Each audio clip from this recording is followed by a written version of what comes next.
Assalamu alaikum, bienvenue sur ma chaîne.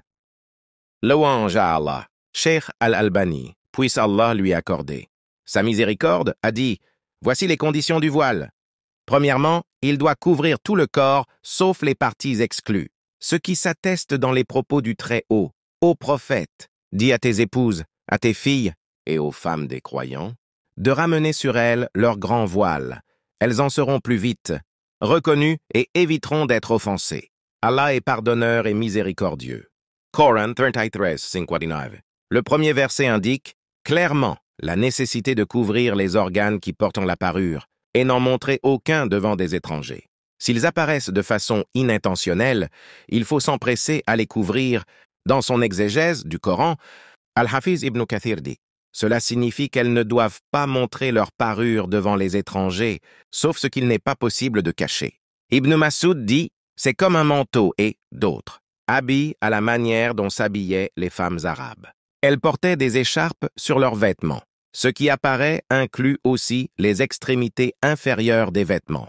Il n'y a aucun mal à ne pas les cacher car c'est impossible. Deuxièmement, le vêtement ne doit pas constituer en lui-même une parure, car le Très-Haut dit qu'elles ne fassent pas apparaître leur parure. Cette expression englobe les aspects extérieurs de la tenue, si celle-ci est parée de façon à attirer les regards des hommes.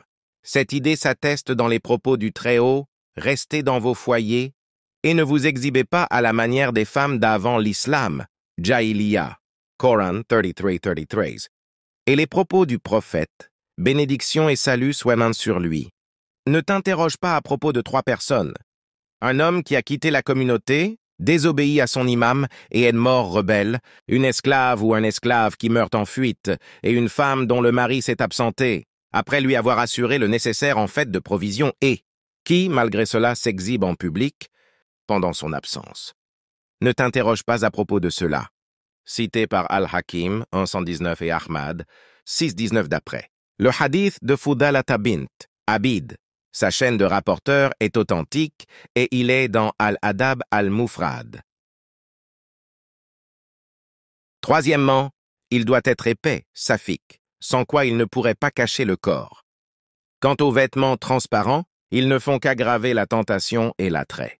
C'est à ce propos que le prophète, bénédiction et salut soient sur lui, dit « Les dernières générations de ma communauté connaîtront des femmes habillées mais nues qui porteront sur leur tête des tresses comme des bosses de borct.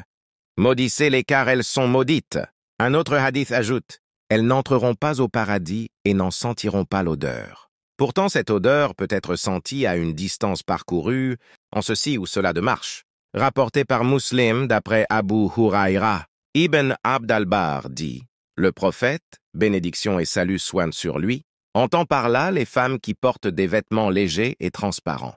De ce fait, elles sont apparemment habillées mais nues en réalité. » Cité par As-Suyuti dans Tanwir al-Halak, 3:103. Quatrièmement, il doit être ample et ne doit pas être serré de façon à dessiner les contours de son corps. Car l'habillement vise à écarter la tentation, ce qui ne se réalise que s'il est ample. Les vêtements serrés cachent bien le corps mais en dessinent les contours et en exposent le volume aux yeux des hommes. Cela relève de la perversion et y incite de façon claire. Usama ibn Zayd dit « Le messager d'Allah m'a offert un épais manteau, copte que Dihya al-Kabi lui avait donné. Je l'ai remis à ma femme et il m'a dit « Pourquoi ne le portes-tu pas? Dis-lui de porter un galala en dessous car je crains qu'il ne dessine les contours de ses os. » Cité par Ad-Diya al-Maqdasi dans Al-Ahadith, Al-Mukhtara, 1:40-41, Ahmad et Al-Bayhaqi grâce à une belle chaîne. Cinquièmement, il ne doit pas être encensé ni parfumé, car bon nombre de hadiths interdisent aux femmes de se parfumer quand elles sortent de chez elles. Nous allons vous en citer ceux qui se sont avérés authentiques. 1. Abu Musa al-Ash'ari a dit « Le messager d'Allah, bénédiction et salut soient sur lui, a dit « Chaque fois qu'une femme se parfume et passe à côté des hommes pour qu'ils sentent l'odeur de son parfum, elle est une fornicatrice. » Eda, Zainab al-Thaqafiyya, affirme que le prophète, bénédiction et salut soient sur lui, a dit « Quand l'une de vous veut se rendre à la mosquée, qu'elle ne s'approche pas d'un parfum. » 3. D'après Abu Huraira, le messager d'Allah, bénédiction et salut soient sur lui, a dit Quand une femme s'encense, qu'elle n'assiste pas à la dernière prière avec nous. Quat. Moussa ibn Yassan rapporte d'après Abu Huraira qu'une femme passa auprès de lui en dégageant une forte odeur de parfum et il lui dit « Ô esclave du Très-Puissant, allez-vous à la mosquée ?»« Oui. »« C'est pour cela que vous vous êtes parfumé ?»« Oui. »« Rentrez chez vous, car j'ai entendu le messager d'Allah, bénédiction et salut soient sur lui, dire « Toute femme qui se rend à la mosquée en dégageant une forte odeur de parfum n'aura sa prière agréée par Allah que si elle retourne chez elle et se lave. » Ces hadiths ont une portée générale qui étaye nos propos en ceci, que le parfum est utilisé aussi bien pour le corps que pour les vêtements. Le troisième hadith évoque précisément l'encens utilisé le plus souvent pour les vêtements. La cause de l'interdiction est claire. Elle réside dans l'excitation des désirs charnels que le parfum provoque. Les ulémas y assimilent les beaux vêtements, les bijoux qui apparaissent, la parure luxueuse et le fait de se mêler aux hommes. Voir Fateh al-Bari, 269. Ibn Daqiq al-Iddit. Le hadith interdit l'usage de parfum à celle qui veut se rendre à la mosquée à cause de l'excitation des désirs charnels que cela provoque chez l'homme. Cité par Al-Manawi dans Faid al-Qadir, un commentaire du premier hadith d'Abu Huraira. Sixièmement, il ne doit pas ressembler aux vêtements masculins en raison de l'existence de hadiths authentiques dans lesquels est maudite la femme qui cherche à ressembler aux hommes dans ses vêtements ou dans d'autres choses. Voici quelques-uns de ces hadiths.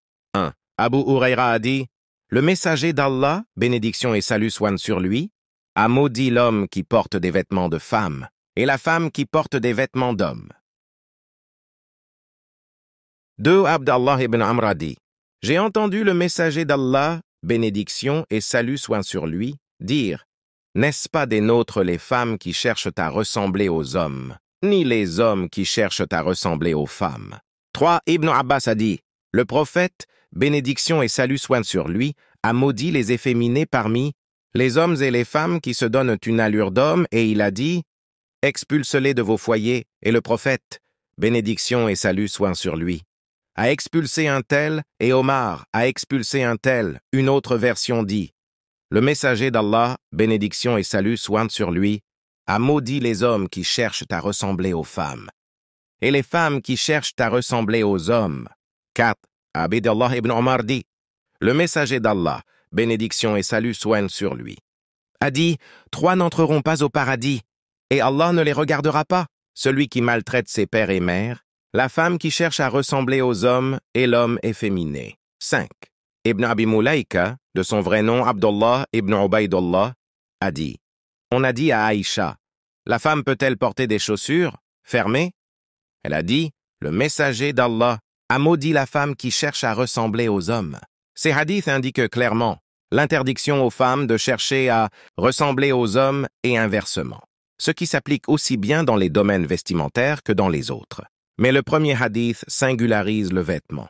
Septièmement, il ne doit pas ressembler aux vêtements des femmes non musulmanes, étant donné qu'il est bien établi dans la charia qu'il n'est permis ni aux hommes ni aux femmes d'imiter les infidèles, ni dans leurs affaires cultuelles, ni dans leurs fêtes, ni dans les tenues qui leur sont propres. Voilà une importante règle de la charia que beaucoup de musulmans, hélas, n'observent plus. Ceci est même vrai pour ceux qui s'occupent des affaires religieuses à cause de leur ignorance, à l'emprise de la passion sur eux et par snobisme et, par imitation, des traditions de l'Europe mécréante. Cette conduite est l'une des causes de la faiblesse des musulmans et leur domination et leur colonisation par les Européens. Certes, Allah ne change les conditions d'un peuple tant que celui-ci n'aura pas opéré sa propre mutation, si seulement il savait.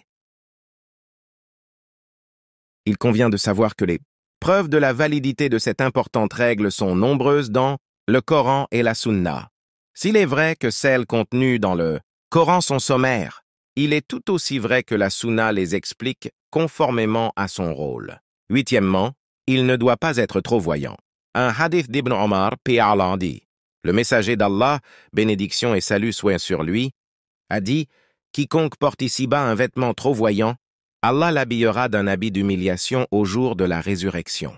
Puis il sera brûlé. » Hijab al-Mara al-Mauslima, page 54-67. Allah le sait mieux.